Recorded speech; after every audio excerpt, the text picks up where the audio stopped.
Good morning, everyone. I'm Hetal Luhar, and I would like to welcome you all to my strategic analysis of my company, JCPenney. JCPenney is special to me because this one brought me my very first paycheck.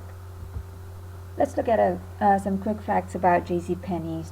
It was started in 1913 by James Cash Penney. It went public in 1929 on the New York Stock Exchange. It had a diversified portfolio. It owned thrift drugstores. There were quite a few of those, and later on it acquired Eckerd Corporations, which also consisted of about 1,700 drugstores.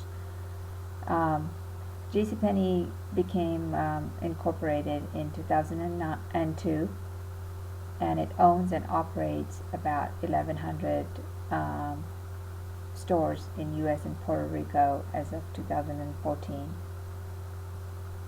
And it also contains distribution centers, regional warehouses, JCPenney.com fulfillment centers, and furniture distribution centers.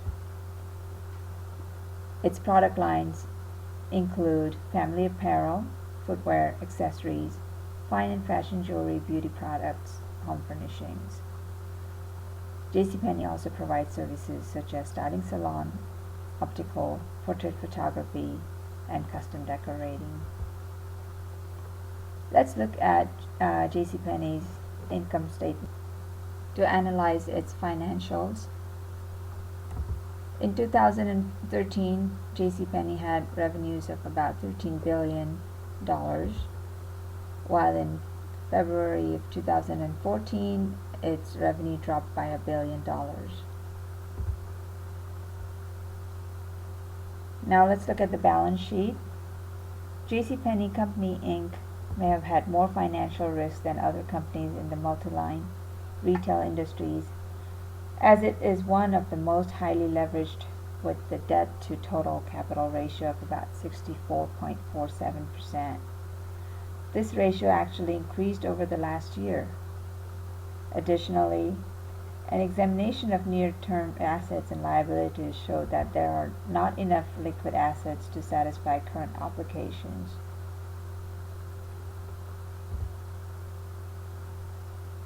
On the cash flow, you see a lot of revenues and assets in red in the 4-year trend.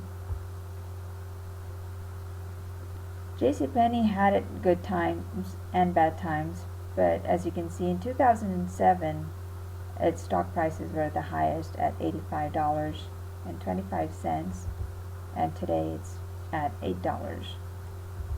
So we know there is a problem with JCPenney and the company, and we need to analyze. We don't know where the problem is, and we do know what the problem is. It's not doing so well, but we don't know exactly where the problem is. So let's start analyzing the corporation with McKinsey's 7S model. JCPenney is a typical U.S. corporation. Its structure is hierarchical. It seems to have systems that are efficient in its daily activities, including its accounting systems, its operations. Its websites are pretty robust. JCPenney has used strategies such as diversification in the past, such as owning the thrift drugstores and Eckerd Corporations. It also invested in banking, but later on sold it to GE Capitals, which helped it survive during recession and the Gulf War. JCPenney's corporation in the past used a centralized style of management. It used to use satellites to convey the pricing throughout all of its stores, but at the same time, it also engaged the managers in different regions to allow making buying decisions for their supplies. Over the last 5 years, they have downsized a lot, which means a lot of staff reduction, and it has truly affected the morale of the company. In the past, Penny's upper management was mostly composed of those promoted from within.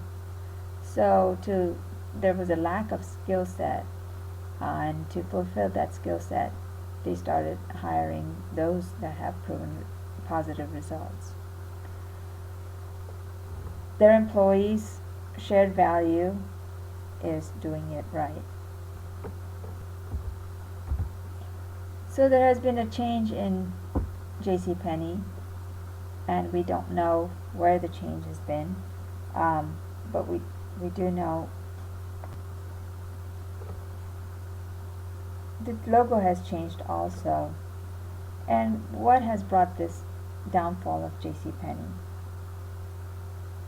It start in 2011 with the hiring of Ron Johnson. Ron Johnson was hired in 2011. He used to work at Apple, and he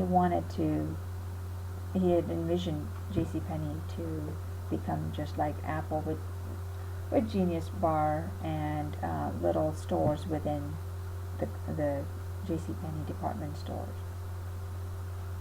He saw that the products were discounted on an average at 60%, which really decreased the brand integrity, and he wanted to change that process. At the same time, the president, Michael Francis, along with Ron Johnson, introduced their new pricing model.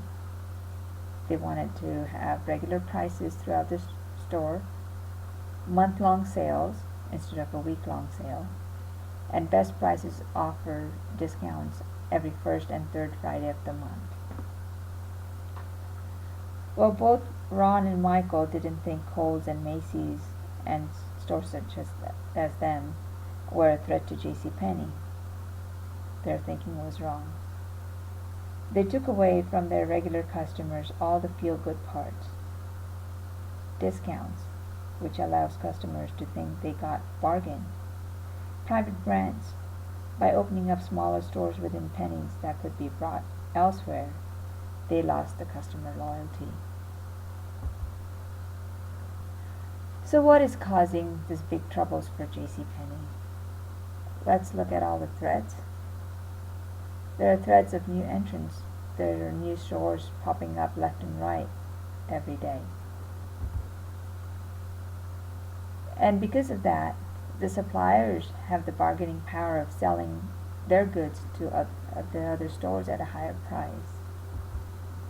Same thing with the buyers.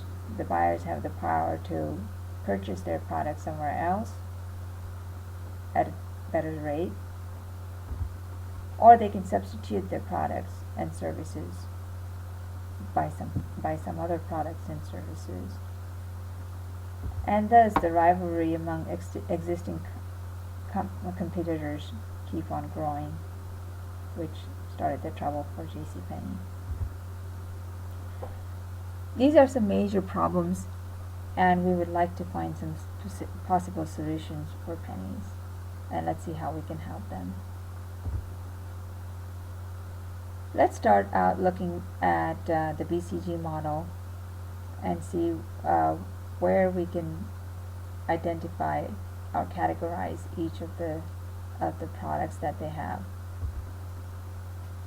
And let's start out with stars.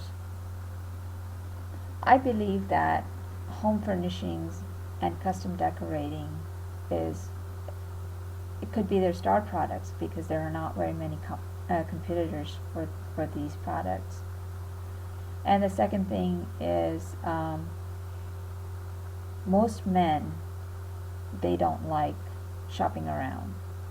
They like one-stop shop. If we can put all their business exclusive items in one place, I'm pretty sure that they will be happy and just do their shopping in one area and be done. So I believe those should be as stars. Women, we know that they like to shop no matter what, no matter when, no matter where. And we know most of the women shop for their kids. So putting women's apparel, women's and children's apparels and accessories and footwear in one place just keeps on bringing in cash. So they would be under cash cow category.